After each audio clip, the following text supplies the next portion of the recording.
After the rip-roaring critical and commercial success of San Andreas in late 2004, Rockstar were truly at the top of the video game industry. San Andreas was a moment in time, a game that had not only met its outrageous expectations, but had blown them straight out of the water, a game that was the perfect culmination of what had come before in GTA 3 and Vice City, as well as being the ultimate evolution for the series in terms of its raw scope and mammoth narrative. Times were good. However, the hot coffee fiasco of 2005, which centered around a hidden sex minigame in San Andreas coming to light with the help of mods, dialed Rockstar's bad boy image right up to 11. The lawsuits and civil class actions came rolling in, with San Andreas being re-rated as an adults only in America and outright banned in Australia. Jack Thompson, Rockstar's most persistent hemorrhoid, was one of the first out the gate to decry Rockstar and the effect their games had on violence in America. Even more dramatically, on August 4th, 2005, a protest group known as the Peaceaholics organised a protest outside Rockstar's headquarters.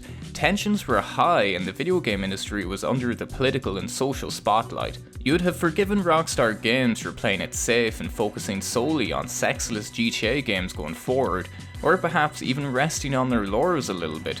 But this was the Rockstar Games of the mid-2000s. They were a creative whirlwind seemingly set on pursuing an eclectic mix of projects, undeterred by the wave of controversy threatening to break over them once again. You see, just a month prior to the hot coffee incident surfacing, their next project was already announced, and it was one that had the potential to kick up another storm before the current one had already passed. Hopkins, you're quite the nastiest little boy I've ever encountered. In the lead up to Bullies' release, Jack Thompson's tale once again shot up, with him going as far as attempting to have the game banned from stores in Florida and describing the game as a public nuisance and a Columbine simulator. And every bullying expert who's aware of this game has predicted that this game will lead to real-world violence in schools.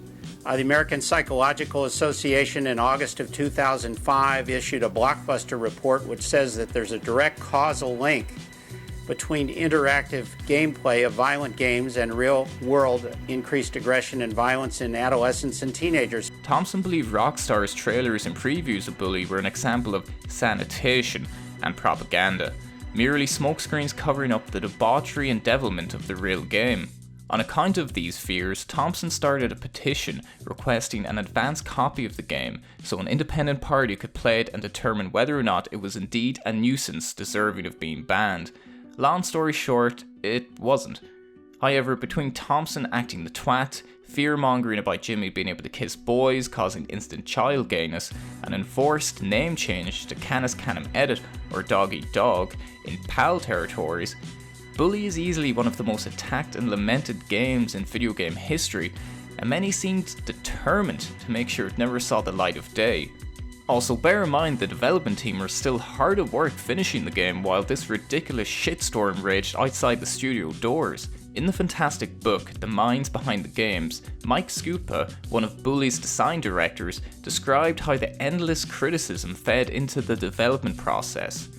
As a development studio, we were pretty sheltered from that component. The concern of controversy was always a major part of development, but by that point we were relatively confident in what we intended to ship. Since there wasn't a lot of pre-release press, we felt a lot of that backlash was based on assumptions, especially given the game's title. We certainly had to be very thoughtful about what went into the game right up until the end. More than anything, it gave us the drive to make as good a game as possible so that people would take it seriously. Rockstar Vancouver had a vision for Bully, and in spite of the efforts of Jack Dingleberry Thompson et al. To blur that vision, Bully finally made its way onto store shelves, bruised but certainly not broken.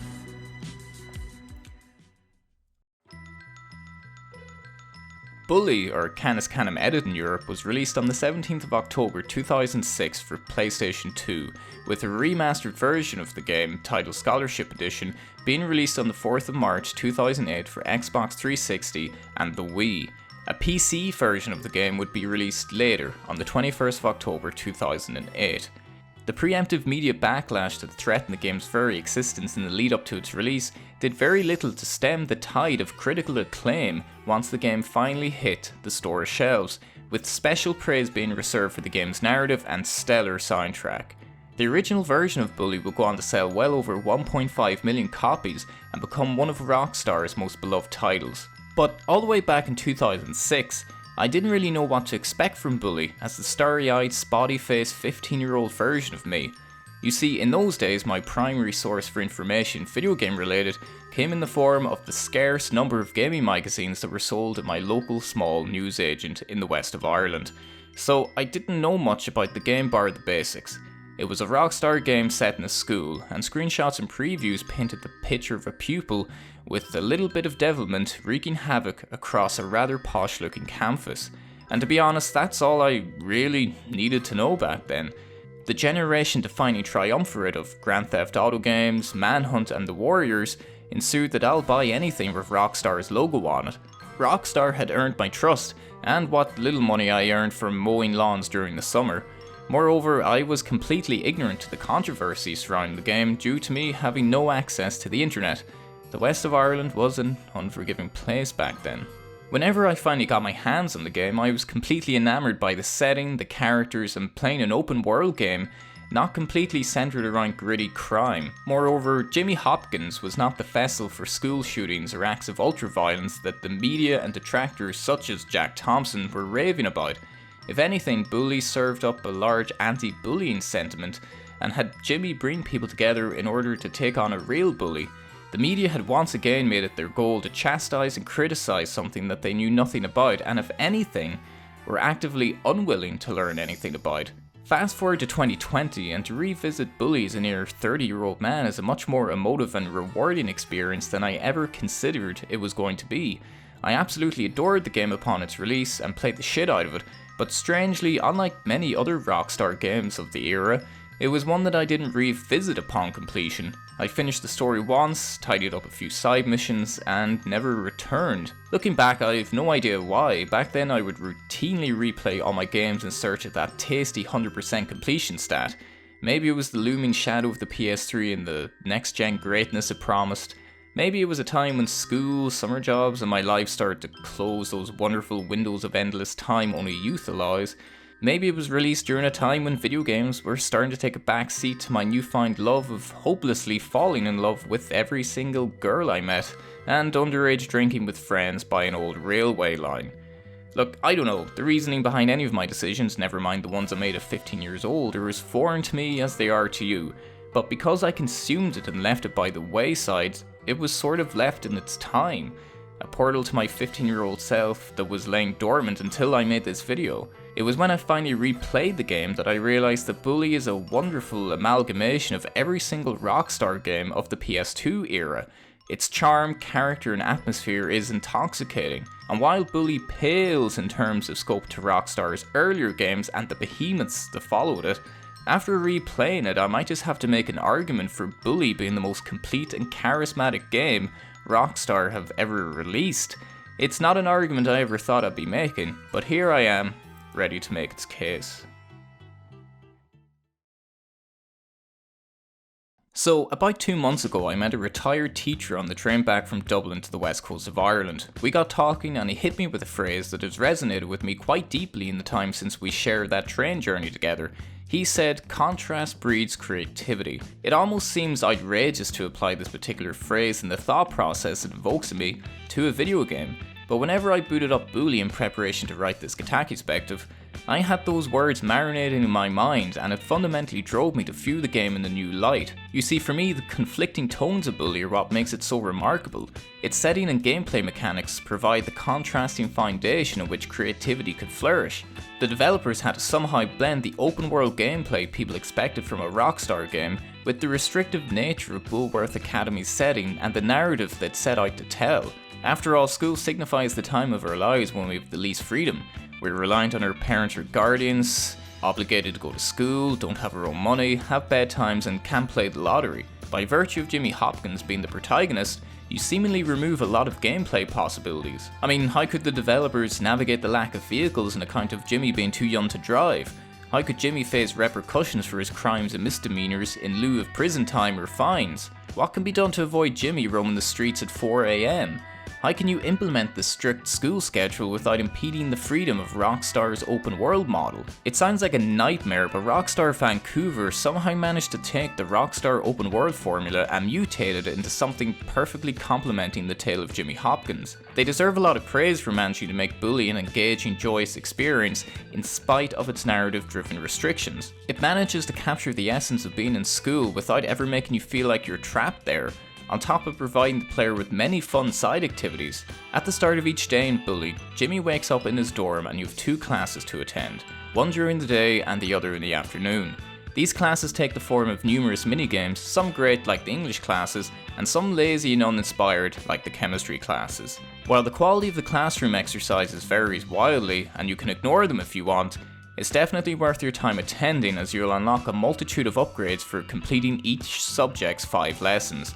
For example, completing English classes adds to Jimmy's rich lexicon, enabling you to taunt or appease others easier. This doesn't need to go to blows, just chill. Crap face. An art class improves the health received from kissing other students, because art makes you sexy. If you do decide to ditch class, you'll be pursued by school prefects, who chase you if you're breaking any of the school's policies, such as dress code, truancy, violence, pranking, etc, etc. Running away is normally the best recourse, as fighting any sort of authority figure, be it school staff or the police, is a surefire way to find yourself on the lawnmower again. You can also hide in the locker solid snake style or in the bins to stealthily avoid confrontations. But if you do find yourself in a fight, Jimmy can put the moves he learned from the homeless man in the bushes and his gym classes to good use. The combat is still great fun, and Jimmy can unleash some tasty moves when provoked. If things get a little more heated than fisticuffs, Jimmy can use a myriad of school-grade weapons to his advantage. These weapons range from classics such as slingshots, water balloons and eggs, all the way up to spud guns, fireworks and a bag of dog shite. I love that the developers lean towards such goofy, light-hearted weapons. I would routinely trip up some jocks with marbles before pelting them with a stink bomb and a football in the groin before running away from the scene of the crime. It's just fun as hell, even to this day.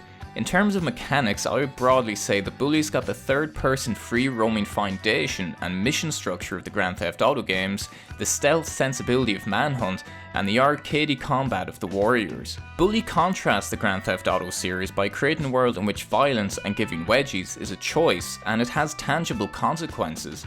At no point in GTA do you find yourself in prison with time to think about your actions.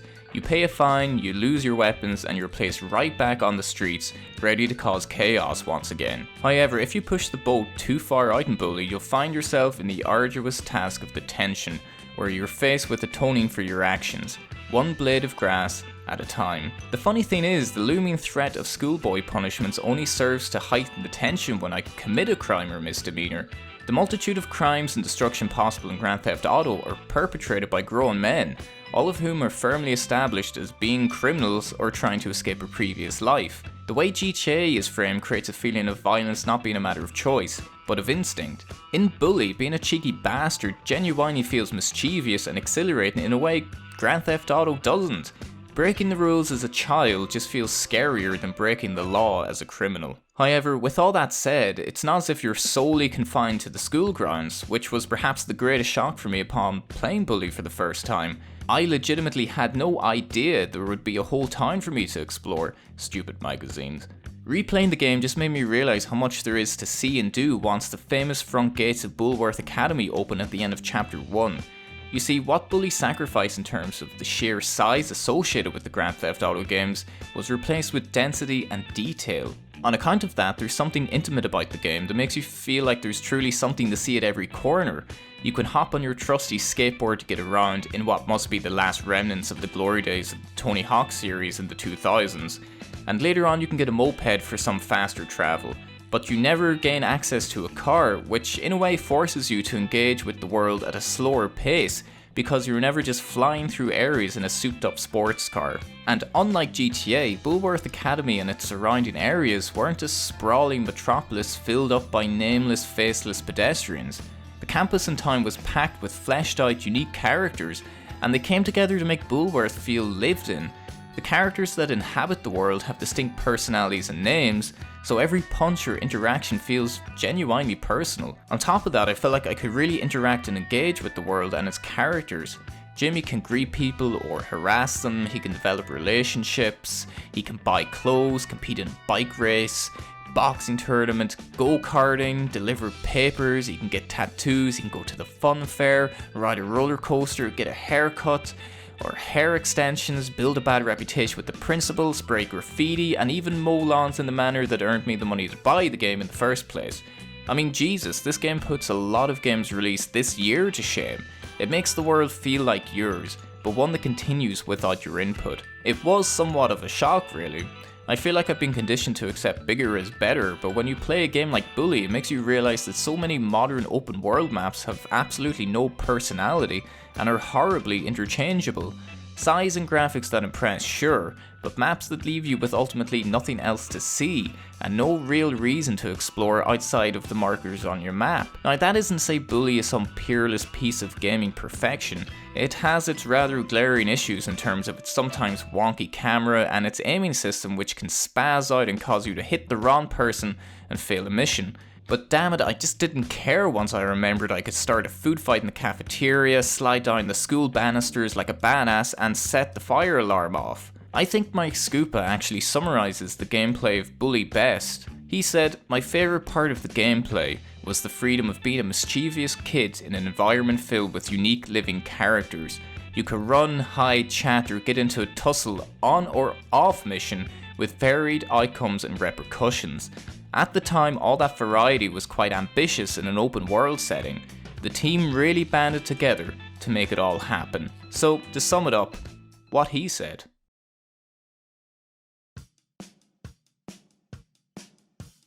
Bully's narrative is one packed with humour, memorable characters, and tales as old as time.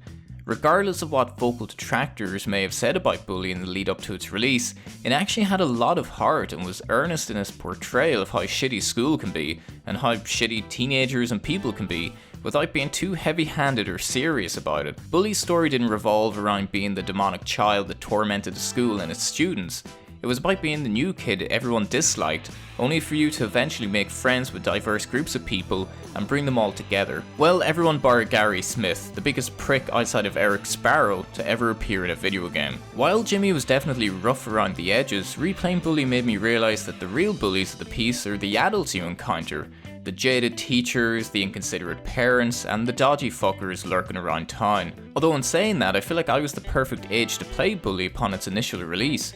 I was 15 years old and my entire life pretty much revolved around school and all of the shenanigans that came from it. I could easily relate to the world and characters of Bully, even if my school in the west of Ireland wasn't exactly up to the same standard of Bulworth. I mean, there was very little I could see of myself or my life in the GTA games. I wasn't a cool gangster in LA, I wasn't a tough mobster in Miami, and I wasn't a cargo pants wearing mute in New York. I was a spotty, socially awkward Irish teenager navigating the choppy waters of school, fueled by the incessant desire to stand out while fitting in. So yeah, Bully spoke to me at the time, even if playing it now makes me realise it's probably more aimed towards the people in their 20s or 30s who've already gotten past the awkward teen years and can maybe look back on it and laugh about it. The very first cutscene in the game does a tremendous job of simply introducing Jimmy in a situation.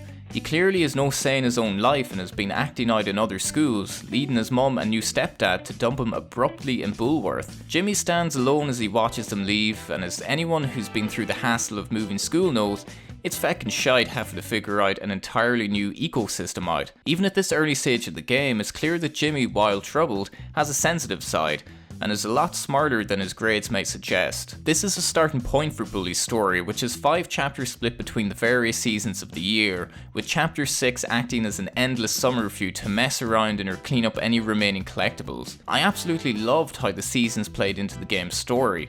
Not many games lean into nature as a means of showing the progression of time, but it felt organic within the context of a school year, and it really helped to keep the setting fresh and the story flowing. Plus, Bulworth just looks so damn charming at Christmas. Actually, scratch that, the whole game is just charming. It's like a playable fever dream of adolescence. It just has an atmosphere all of its own, with art direction and a soundtrack so perfectly in tune with each other, it's almost sickening. Seriously, Sean Lee's soundtrack is easily one of my all-time favourites from the world of video games. Just have a listen to this and tell me it doesn't put a smile on your face.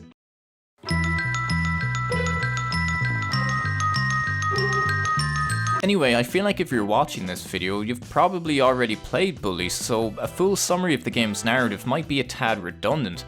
I'm just going to run down the things I loved about the story of Bully and how it was told, because while Bully's setting and character is about as far away as possible from the ones found in the Grand Theft Auto series, its story framework is nigh on identical when you break it down. An individual finds themselves at the bottom and must work their way to the top, gaining power and respect along the way, before eventually getting revenge on their close friend or associate who double-crossed them. Look, Rockstar had a formula and it worked, what can I say? But the one thing that truly set Bully apart from its GTA cousins was the manner in which the narrative was constantly engaged with the gameplay. You see, in GTA, the one thing that always irked me was the characters only existed in cutscenes and they were never to be seen anywhere outside of missions. You'd never bump into Ken Rosenberg hiding in the bushes, or Big Smoke chowing down in a clucking bell. Still, I'll have 2 number 9s, a number 9 large, a number 6 with extra dip. The game's missions oftentimes felt like a separate entity from everything else you'd get up to in your spare time. In Bully, however, most of the primary characters can be found living their lives throughout Bulworth and the surrounding town.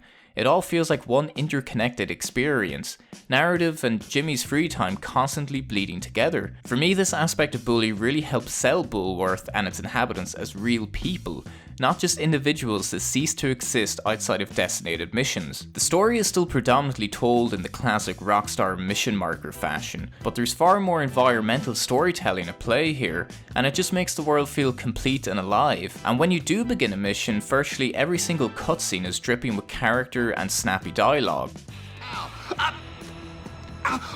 What I mean, Hopkins, is that I'm glad to report that in that disgusting store, I did not find one naughty boy. Not one.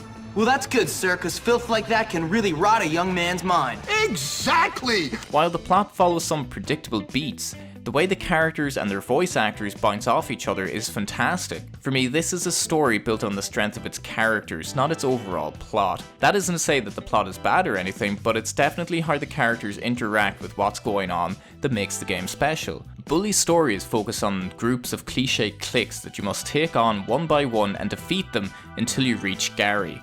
The bullies who are dumb as fuck but outrageously large for their age, the nerds whose intelligence is only surpassed by their inability to not embarrass themselves or pull their trousers up correctly, the affluent, arrogant preps, the John Travoltas known as the greasers, the quintessential jocks, and the townies who live in town pretty much. I think it goes without saying that these groups aren't particularly creative, but Rockstar do have a habit of leaning into classic tropes as a means of creating humour or satire, and hey, for the most part, it works. Plus, school has a way of creating such cliques and personalities, so while it's clearly played up for laughs, it's not as if you and I haven't come across such people in our lives. Yes, it's time to teach those poor, disrespectful scum a lesson. Wait, relax. Maybe it wasn't them. Maybe it was someone else. Nobody hates us. Apart from them. Oh yeah, they do. Everyone hates you. You're all awful. Oh, la-dee-da. As I said earlier, Bully goes against his own name as you're not setting out to bully these people into submission. Jimmy sets out to unite these cliques as friends and not conquer them. He does achieve his goal through acts of violence and potential sexual harassment, but hey, his heart's in the right place. And it's that juxtaposition that makes Jimmy such a great protagonist. He's perfectly balanced between being a sarcastic bastard. What you're reading? Nothing. Nothing. Just some history homework. Cool, can I see? It's personal. Personal history. Sounds interesting. And a lovable rogue. Well, I guess I deserve it. I tell you what, you wait here. I'll get rid of those posters for you, or at least cover them up. Would you? I'd do it myself, but I can't deal with it. I'm really losing it here. Just hang in there. And on the other end, Gary Smith is a tremendous antagonist because every single line of dialogue he utters makes me wish I could slap the gobshite out of him. Picture. We are gonna take over this school. We are not taking over anything right now. Time and tide wait for no man, my friend. But it seems they do wait for a wannabe tough guy who's nothing but a little girl. You're full of it. His line delivery is just so smarmy and entitled. I love it. However, much of the heart of Bully's narrative comes from Pete Kowalski, the constantly bullied member of the trio who seems to be the antithesis of Jimmy and Gary. Pete is awkward but intelligent and thoughtful, and on top of that, he's the primary reason Jimmy succeeds in getting his payback on Gary. Petey is also the window in which we can see Jimmy's caring side. Even if Jimmy can be curt and rude towards Petey, anytime Petey is in trouble or picked on by someone else, Jimmy would routinely come to his defense. It's these little shades of grey character interactions that are so true to life that elevate Bully and help fuel its damn charisma. The supporting cast is pretty awesome too, with Algernon, Dr. Crabblesnitch and Johnny Vincent being my personal standouts. Algernon is just a glorious mess. It's like God spilled a person. Rockstar Vancouver really went above and beyond to give each supporting character their own backstory and personality, and their effort really paid dividends. The tale of Jimmy Hopkins has aged remarkably well, even if the technology powering his tale has been somewhat eroded by time. Even by today's standards, Bully's snappy, well-written dialogue still shines, its characters still well realised, and its world and narrative remain beautifully intertwined.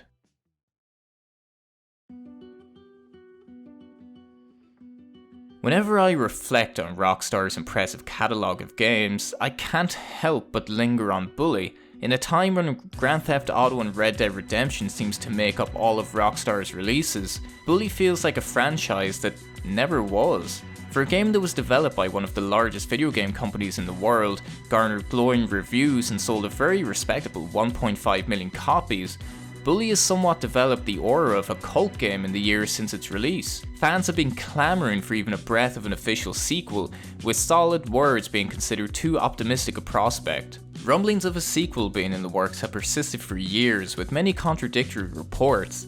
Some state that Bully 2 was in development before being cancelled, some say it is on the cusp of being announced by Rockstar, and some say it's never happening. I guess we'll never know until we know.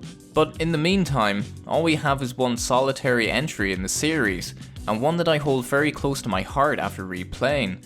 Bully fought its way onto the shelves after overcoming a horde of media-induced ignorance that was determined to judge a book by its title and ignore its content and right to exist as a suitably rated art form. It took the open world format and put an original spin on it, making the world and narrative one and the same in a manner rarely seen. I guess when it's all said and done, Bully's last chapter, titled Endless Summer, is a rather apt description for the state of the IP, wandering aimlessly waiting for the school bell that will never ring, yet stuck in its heyday, never being given the opportunity to develop, grow, and potentially disappoint. Thanks for watching.